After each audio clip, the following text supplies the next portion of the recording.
Dobro jutro, dragi gledatelji, srdačan pozdrav. Dobrodošli u terapiju Powered by Dnevno.hr. Iznimno mi je zadovoljstvo u današnjoj emisiji ugostiti Đanu Baftiri, ravnateljicu Zagrebačke srednje škole, Centra za odgoj i obrazovanje, koja će nam otkriti specifičnosti te škole i koja su njena programska usmjerenja. Dobro jutro i dobro nam došli. Dobro jutro, zahvaljujemo vam na pozivu.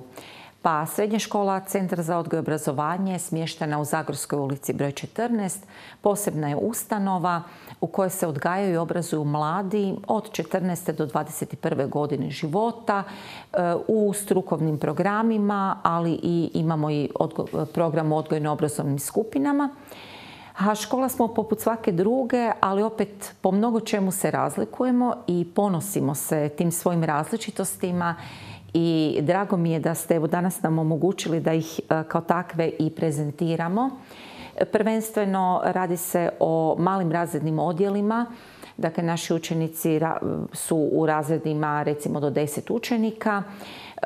Jako puno se poklanja pažnja individualizaciji. Znači, prilagodba, individualizirani pristup u svim segmentima rada u školi.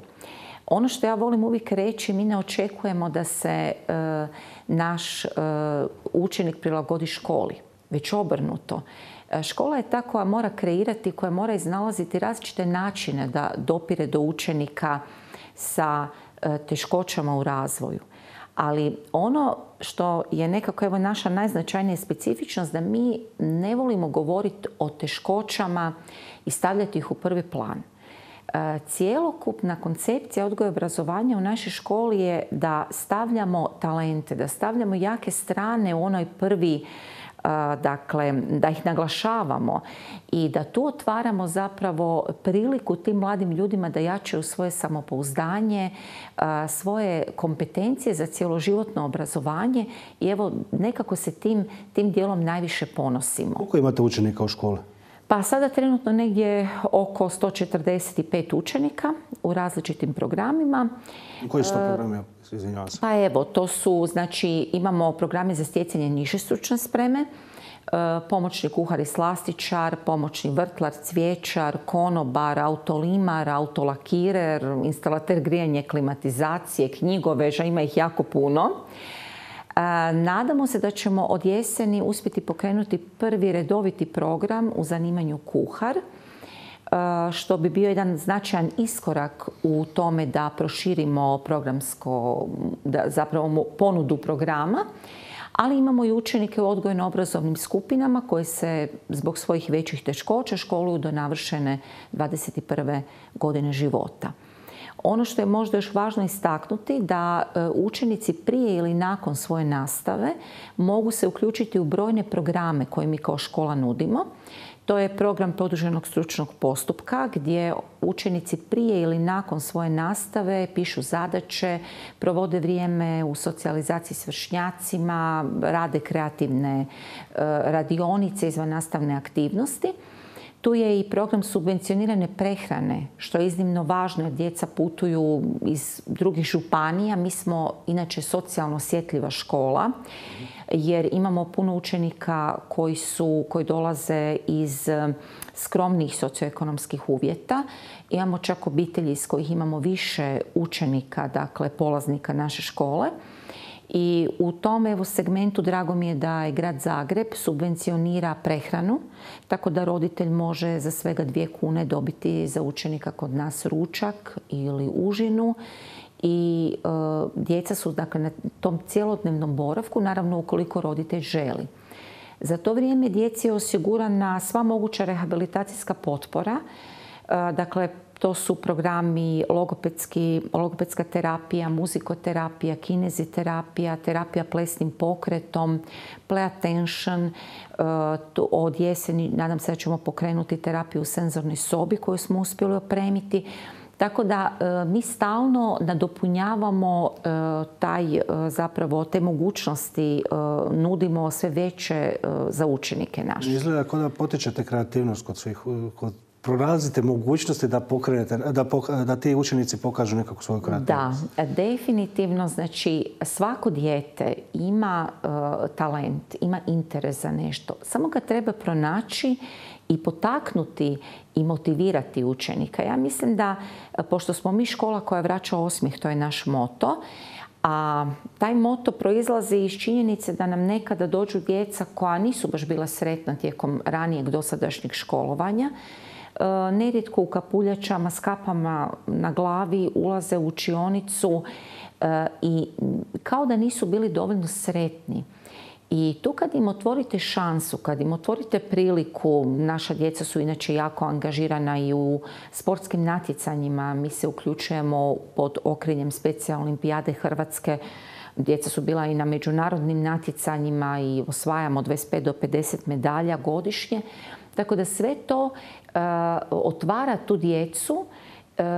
Ja ih od milja zovem djeca, to su mladi ljudi, ali toliko oni sami zapravo ostaju začuđeni koliko toga mogu. Evo, ja sam i ovdje donijela te neke proizvode da čisto da vidite na koji način se potiče njihova kreativnost. Ako smijem pokazati, ovo je recimo jedna sova koja je nastala od recikliranog materijala. Dakle, djeca odlaze subotom na planinarenje, uberu jedan češer i onda pod vodstvom nastavnika naprave jedan uporabni predmet koji je namijenjen prodaji. Tako da djeca znaju da dakle, tim sredstvima se plaćaju izleti ili maturalne večere ili već nešto za što je učenike u potrebi što im treba. Inače, kod nas je i stručna praksa se odvija u školi za učenike, pomoćni knjigoveže koji su napravili ove predivne, dizajnirane, dakle, različite proizvode. To su ekološki proizvodi, ručno rađeni i uvijek su nekako tematski povezani. Evo, ovo je bilo za Flora Art koji nažalost je otkazan, a mi smo se prije toga marljivo pripremali. Evo, sad ste spomenuli te maturalne večere, izlete i slično. Pandemija ostavila posljedice, nažalost, po cijelo društvo i za ove redovne škole. Kako je kod vas? Kako vi funkcionirate sa ovom nastavom na daljinu, bez izleta, bez maturalnih večera? Da. Pa evo, mi smo počeli naprosto sukreirati neke stvari, se moraju odvijati i u pandemijsko vrijeme na drugačiji način. Škole se moraju jednostavno fleksibilno, ja bih rekla, prestrojavati kao na autoputu ili na nekakvoj cesti brzoj. Znači, pandemijsko vrijeme zahtijeva drugačije uvjete rada i drugačiju organizaciju. Nažalost, evo, izleti kao takvi, izvan učionička nastava nam nije dozvoljena. Ali evo, mi smo se sjetili, puno se toga može organizirati i vani, izvan škole, mislim da imamo jedno veliko igralište. Može se organizirati u nekim, uz primjenu naravno epidemioloških mjera. Jako je važno da, jer ova online nastava zahtijeva da svaki razred bude u svojoj zasebnoj učionici, nema miješanja. I to je nešto što nijednom učeniku, nijedne škole ne odgovara, a pogotovo našim učenicima kojima je škola sve. Znači, njima je škola centralno mjesto gdje se odvija njihov život. I moram reći, evo, otvorena su bila vrata mog ureda, ja sad slušam, jedan učenik kaže: jesi čuo, valjda bomo od ponedjeljka opet bili online. Pa dosta mi je već toga. Znači, djeca se boje kada će doći do obustave, dakle, kad će opet ostati kod kuće. Tako da, evo, pitali ste me kako smo se mi ovim uvjetima prilagodili. Mi smo organizirali humanitarnu, inače smo mi škola koja se jako uključuje u humanitarni volonterski rad kod učenika i potičemo jako taj dio, dakle, njihove izvrsnosti. I mi smo, evo, humanitarnu akciju Osmijeh za Petrinju, gdje smo prihod namijenili Srednjoj školi Petrinja sa ovako isto predivno dizajniranim proizvodima koje smo za tu prigodu napravili. Odvijalo se sve vani, djeca su bila uzbuđena. Dakle, naši pomoćni konobari su prodavali limunadu, kavu, sve je bilo to u zatvoreno. Znači, škola jednostavno mora iznaći načina da djeca osjete radost, da osjete radost davanja, da osjete radost zajedništva. To im je jako, mislim da su prikraćeni bili u pandemijsko vrijeme.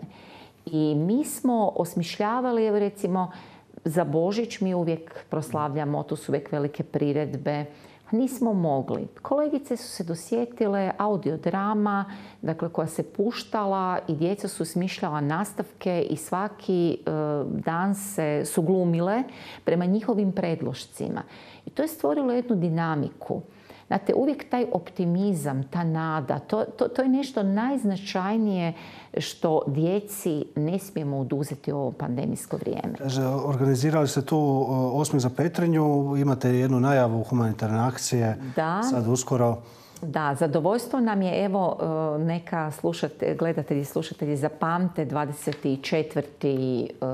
svibanj, to je idući ponedjeljak, bit će lako zapamtiti.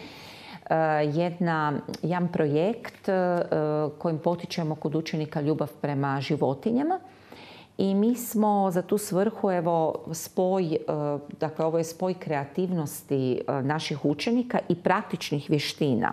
Ovdje se radi o keksićima za kućne ljubimce koji su, dakle, bez dodataka, bez umjetnih, dakle, nekakvih stvari koje bi bile štetne.